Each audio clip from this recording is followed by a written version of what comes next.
What is private mortgage insurance, or PMI? PMI is a type of insurance that lenders require for conventional mortgages with a high loan-to-value ratio. There are two common scenarios in which PMI is required.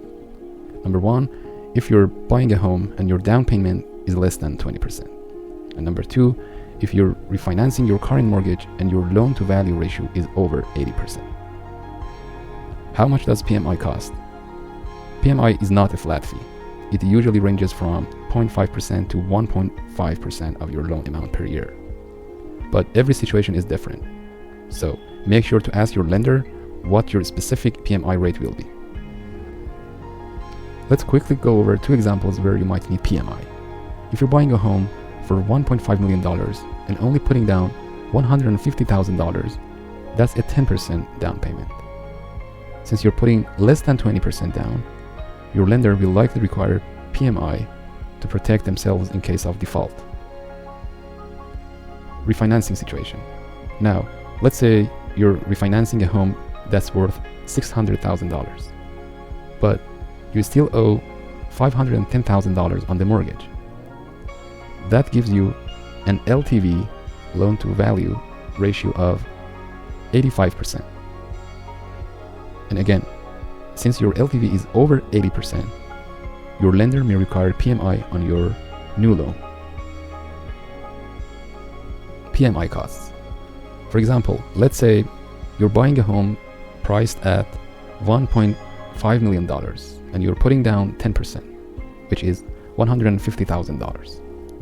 That means your loan amount is $1,350,000. Now, if your PMI rate is 1%, here is what it looks like.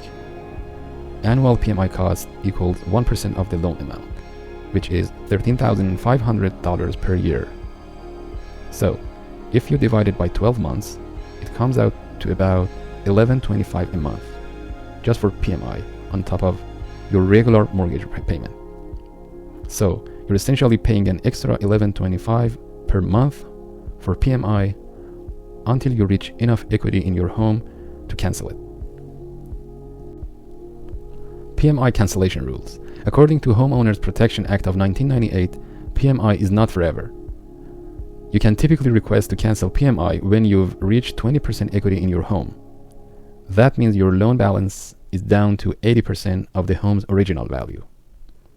But even if you don't ask, your lender is required to automatically cancel PMI once you reach 22% equity, as long as you're current on payments.